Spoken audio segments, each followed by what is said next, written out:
Hello, bitches. Welcome back for another episode of How to Drink with Nikki and T. Yeah. Where we show you how to drink stuff that actually tastes good and you can be proud of drinking.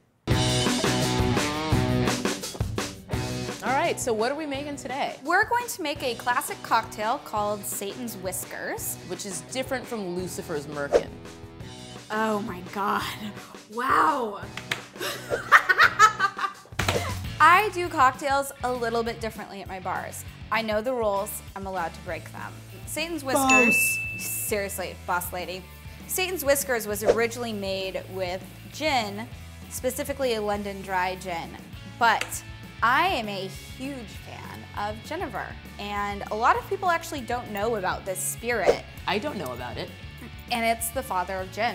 That's how gin came about. This is the original right here. This gin daddy. Yeah, exactly. So let's talk a little bit about Genever. Brief history for you.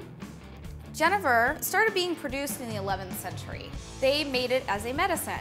I think we went over this in our episode where we showed We gin. did. We kind of explained everything you need to know about buying gin, and there's probably an annotation popping up right now for you to watch that. So they made this originally as a medicine to clean out your kidneys. It was really good for your kidneys. It doesn't work for your liver though, trust me. No, liver's fucked. Kidneys, on the other hand, doing great. Coasting. Genever was a medicine, and like most medicines that are alcohol-based, they decided that it was delicious, and then just people wanted to drink medicine all the time. So around the 15th century is when we started seeing Genever. Genever is from the Netherlands. Try saying that 5 times fast. Genever from the Netherlands. It's interesting that Genever came from the Netherlands because Amsterdam actually was a really great port at the time for importing spices. Okay. They had juniper available to them. That was in the area and it grew wild. And juniper, as we learned, is the same thing that they use to make gin, which is why this is gin's daddy. Exactly. They had all of these other things available to them to make this gorgeous spirit. The base alcohol in this is made out of cereal grains. So you'll find with Genever that it tastes like Cheerios. bread. Cheerios.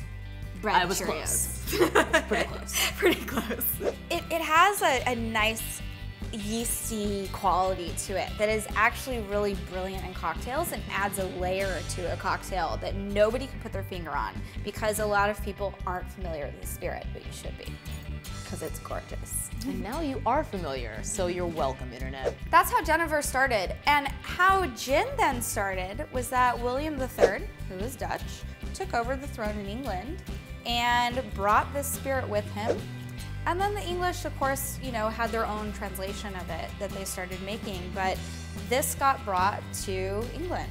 And eventually, because of their own tinkering, much like you do with classic drinks, they wound up with London Dry. Exactly, there you go. Deduced. I know, we just wrapped that all up for you in a nice little package. Now, vermouth is one of those things that you see in bars and you sometimes see at the liquor store, but a lot of people wouldn't have in their homes necessarily. What exactly is vermouth, and you know, how does it factor in? Since it's always a mixer, it's never something that you would never just drink vermouth. You can just drink vermouth. Do people do that? I would definitely drink vermouth on its own, especially sweet vermouth is actually quite delicious if you just have it on the rocks.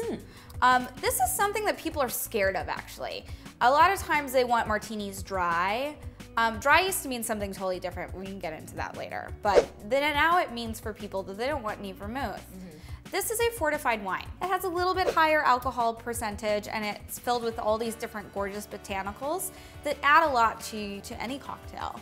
And there's all different versions. You have a white sweet, you have a white dry, you have a red sweet. There's all different kinds. I like for this cocktail, I have a French and an Italian. Gotta have the Italian. Yeah, one on each side, a Frenchman and an Italian. So I used the Dolin Dry for this one. This is the French. And then Carpano Antica is a style of vermouth that I really love. So in terms of flavor profile, how do these two vermouths differ? This is going to taste a little bit more grassy. It's going to have a lot of green notes to it. Grassy, like puff, puff, puff. Yeah, actually it does. Oh, right.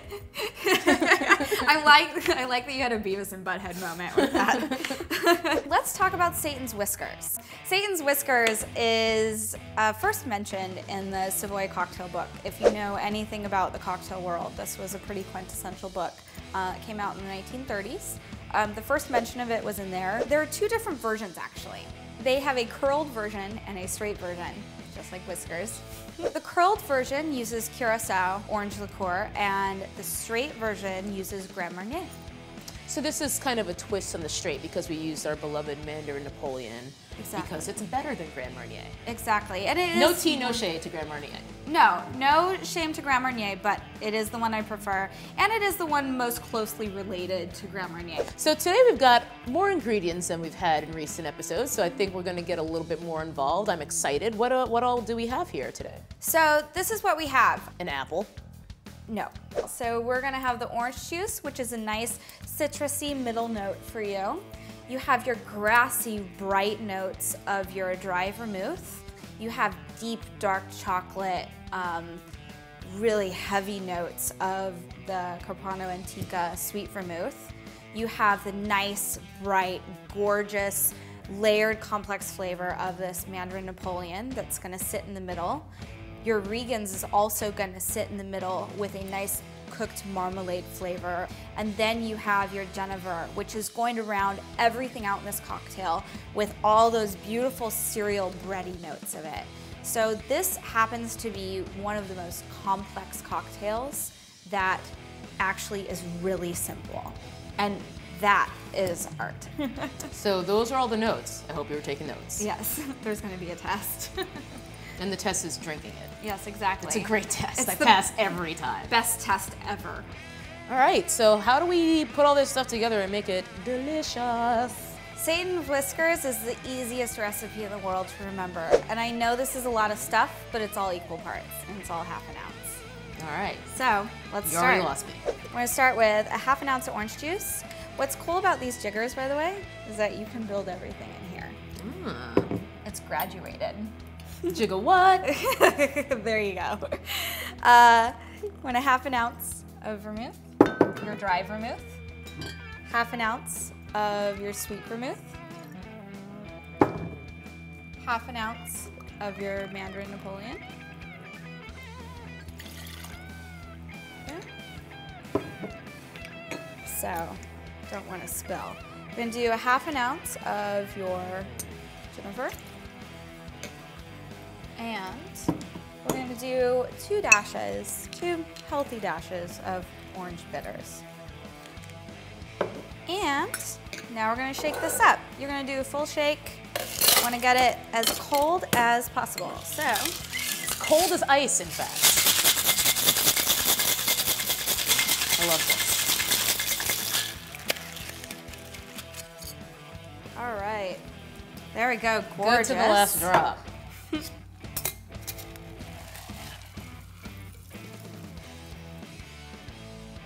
All right.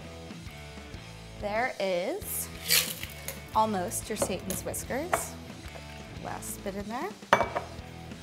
And we're gonna take a little orange peel. Take your vegetable peeler, just go down the side. We're gonna just spray these orange oils right over the top. Rub it around the sides of the glass. Quick little rim job. Little rim job. Didn't hurt anybody. And there you go. We have Satan's Whiskers. I'm actually going to drink this. It actually kind of looks like a mimosa, but like way boozier, i.e. better. It actually tastes less boozy than a mimosa. You'll come to find as you try it right now. Dangerous. It is a dangerous cocktail to have. Oh yeah. Do you see all those little notes? It's that like an happen everlasting afterwards? gobstopper. I There's just like know. so many phases to this beverage. Isn't that cool? Yeah. It's cool when you can do that. You have a really well-crafted cock. Oh yeah. You have a really well-crafted cock. It's a well-made cock. Yeah. One of the best cocks I've ever tasted. Really? Yeah, Oh. up there. Real up there. Nikki has the best cock. Best cock in town. Yeah. Tail. Don't forget I've been it. saying this wrong. Can we We'll fix it in post. Yeah. All right, so that's pretty easy peasy for a drink that like seems super difficult when you're giving it to other people. You can just lie and say that you were slaving away all day making this cocktail. It's actually true. You can lie about this one and get away with it every time. People are so interested in it because it is a really complex cocktail and they think that you slaved over this thing where you just pretty much went bloop, bloop, bloop, bloop, and then voila, magic. It's Half done. an ounce of all this and then 2 dashes of this, 2 good dashes. Yeah. A little orange peel, and look at you, you're all fancy pants. I know, It's exactly. great. Well, that's it for today. This is the worst episode ever because Nikki took the drink away from me, so I don't get to have it this week. No. But make sure you guys subscribe to Tasted to watch us making awesome drinks every Thursday right here on Tasted, and hit the thumbs up for us to keep doing it. Please do. Thank you. Cheers.